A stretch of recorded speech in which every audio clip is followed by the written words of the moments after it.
अस्सलामुअलैकुम। Family cuisine में आप सबको खुशामदीद। आज मैं फैमिली कुजीन में रमज़ान मुबारक के हवाले से एक बहुत ही ज़बरदस्त सी रेसिपी शेयर करूंगी। तो आज हम फैमिली कुजीन में बना रहे हैं फ्रोज़न पराठे, जो कि बहुत ही आसान सी रेसिपी के साथ मैं शेयर करूंगी और ये बहुत ही मज़ेदार और क्रिस्पी से लच्छे वाले बनकर तैयार होंगे। बस एक बार की मेहनत आपकी होगी और आप इसे पूरा महीना रमज़ान का बनाकर खा सकते हैं। और आज जो मैं इसके बनाने का तरीका आपको सिखाऊंगी वो बहुत ही आसान होगा। और अगर आप मेरी इस रेसिपी से ये फ्रोज़न पराठे बनाकर रखेंगे तो यकीन जानिए बाजार के फ्रोज़न पराठों को आप भूल जाएंगे। तो ये ज़बरदस्त मज़ेदार से फ्रोज़न पराठे हम किस तरह से बना रहे हैं, वीडियो को बगैर स्किप किए पूरा देखिएगा ताकि आपकी रेसिपी भी परफेक्ट बने। तो चलिए जल्दी से रेसिपी को शुरू करते हैं। यहाँ पर मैंने पराठों के लिए आटा ले लिया है। तो 3 कप यहाँ पर मैंने मैदा लिया है और 2.5 कप यहाँ पर मैंने चक्की का आटा इस्तेमाल किया है। यहाँ पर मैं इन दोनों आटों को मिक्स करके ही पराठे बनाऊंगी, क्योंकि अमूमन हम रमजान में बहुत सारी चीजें मैदे से बनी और बेसन से बनी इस्तेमाल कर रहे होते हैं, जो कि हमारे मैदे को बहुत ज्यादा अपसेट कर देती है। इसीलिए हम पराठे इसी तरह से मिक्स आटे के बनाएंगे।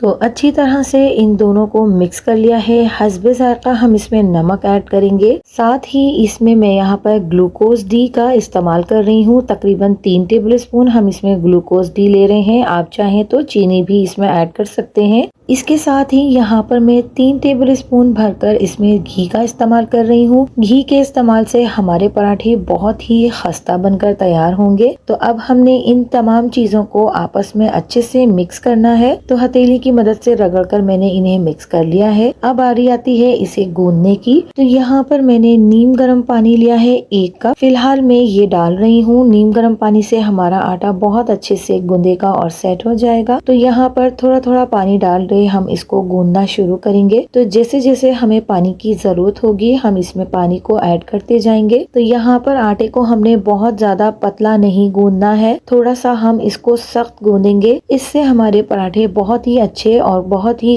क्रिस्पी और खस्ता बनकर तैयार होते हैं। तो यहाँ पर तकरीबन 1.5 कप पानी लगा है मुझे इस आटे को गूंदने के लिए। तो यहाँ पर आटा हमारा गूंद चुका है। अब मैं इसे थोड़ा रेस्ट दूंगी और इसके लिए हम इसके ऊपर थोड़ा सा घी लगा लेंगे ताकि आटे के ऊपर ड्राइनेस ना हो और इसके ऊपर एक पापड़ी सी ना बने। तो यहाँ पर मैंने एक शॉपर की मदद से इसको ढक दिया है और इसे 5 से 10 मिनट तक हम रेस्ट देंगे। तो 10 मिनट हमारे यहाँ पर कंप्लीट हो गए हैं। अब हमने क्या करना है कि इसे अच्छे से हमने गूंदना है। यहाँ पर ये स्टेप करना बहुत ज़रूरी है, इससे हमारे आटे में लचक पैदा होती है। तो जितना अच्छा हम इस वक्त इसको गूंदेंगे, इसे मसलेंगे, उतने ही अच्छे हमारे फ्रोज़न पराठे बनकर तैयार होंगे। तो इससे पहले जो है हमने आटे को सिर्फ जोड़ा था और अब हम इसे अच्छे से गूंदेंगे। तो तकरीबन 5 मिनट तक मैं इसे अच्छी तरह से गूंद दिया है और अब हमारा ये आटा बहुत अच्छे से सेट हो गया है और बहुत ही स्मूथ हो गया है। अब हमने क्या करना है कि इस बड़े आटे के पेड़े के हमने 4 बड़े पीसेस कर लेने हैं। 4 बड़े पेड़ों में हम इसको डिवाइड कर लेंगे ताकि इस्तेमाल के दौरान हमारा बाकी का आटा जो है वो ड्राई ना हो। तो अब मैं इन तमाम पेड़ों को बना लेती हूँ और इसे हम एक शॉपर की मदद से ढक कर रख देंगे। तो यहाँ पर हमने चारों पेड़ों को तैयार कर लिया है। अब इस वक्त हमें इस पर घी लगाने की जरूरत नहीं है, इसे बस शॉपर से ही ढककर अच्छे से हम रख देंगे। और एक पेड़ा हमने इसमें से ले लेना है। अब इस एक पेड़े में से भी हमने 2 पीसेस करने हैं और 2 पेड़े बना लेने हैं, दरमियाने साइज के बनेंगे। तो अब हमने काउंटर पर थोड़ा सा मैदा डस्ट करना है और इन पेड़ों से हमने एक बड़े साइज की रोटी बेल लेनी है। तो पहले मैं यहाँ इसे हाथों से थोड़ा फैला रही हूँ ताकि बेलने में हमें आसानी हो। तो आप देख सकते हैं कि हमने जो आटा गूंदा है वो इतना अच्छा गूंदा है कि हमारा आटा जो है वो बैक नहीं हो रहा, यानी कि सुकड़ नहीं रहा, पीछे की तरफ वापस नहीं आ रहा है। इतना ही अच्छा हमने आटे को गूंदना है जिससे कि हमारे बहुत अच्छे पराठे बनेंगे। तो ये एक रोटी हमने बेल ली है और आप इसकी थिकनेस देख सकते हैं, इतनी ही होनी चाहिए। तो अब हमने इस तमाम रोटी के ऊपर घी लगाना है, ऑयल नहीं लगाना, घी लगाना है। अगर हम फ्रोज़न पराठों में ऑयल लगाएंगे तो इससे हमारे पराठों में एक अजीब सी स्मेल आएगी, तो इसीलिए ज़रूरी है कि घी ही लगाएं। इसी से खस्तापन भी पराठों में आता है। तो घी लगाने के बाद थोड़ा सा कॉर्नफ्लोर या मैदा आप इस पर डस्ट कर लें और इसके ऊपर दूसरी रोटी रखकर इसको इक्वली बराबर कर लेंगे। तो अगर आपकी रोटियां छोटी बड़ी हो रही हैं तो कोई फिक्र की बात नहीं है, इस तरह से उठाकर इसको खींचकर आपने इक्वल कर लेना है, बराबर से कर लेना है। अब हमने इसे बेलना नहीं है, इसे पिज्जा कटर या नाइफ की मदद से 1-1 इंच के फासले से हमने पट्टियां कट कर लेनी है और इन पट्टियों को इक्वली गिनकर कट करनी है, यानी कि 9 पीसेस में यहाँ पर इसके काट रही हूँ।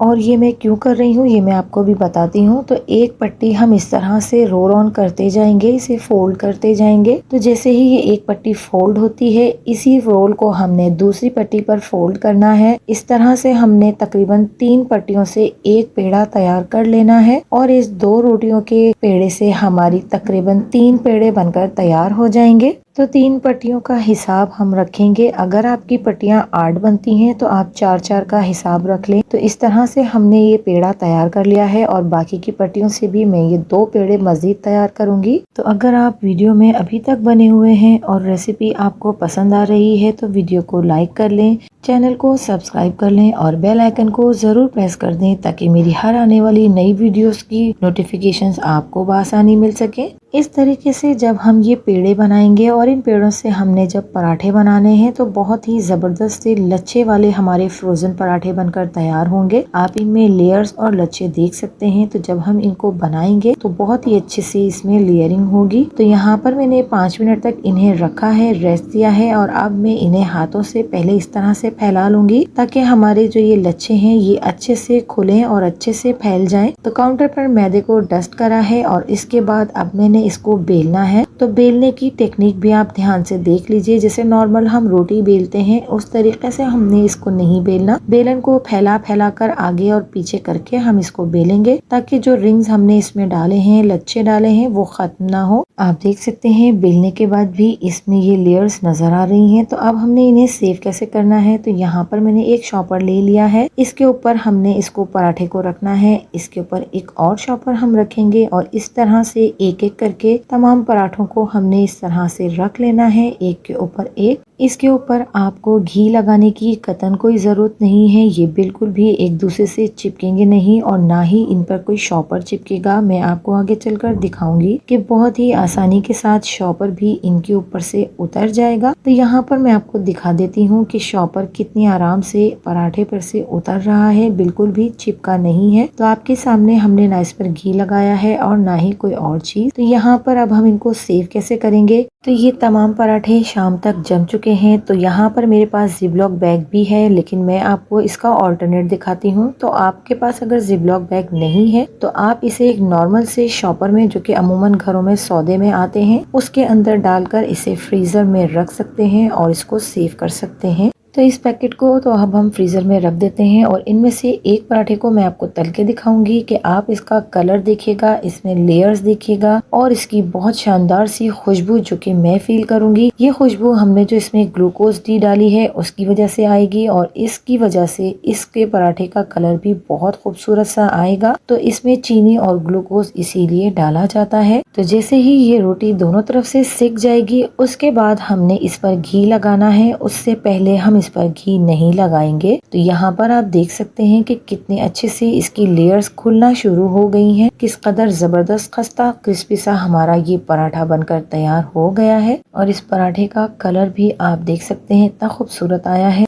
तो आप भी मेरी इस रेसिपी को ज़रूर ट्राई कीजिएगा, कमेंट्स के ज़रिए अपना फीडबैक भी ज़रूर दीजिएगा और मेरी इस रेसिपी को अपने फैमिली फ्रेंड्स में ज़्यादा से ज़्यादा शेयर भी कीजिएगा। तो अगर आपको मेरी वीडियोस और मेरी रेसिपीज़ पसंद आती हैं तो मेरे चैनल को लाइक, शेयर एंड सब्सक्राइब कीजिए। मिलती हूँ किसी नई वीडियो, नई रेसिपी के साथ। अल्लाह हाफिज़।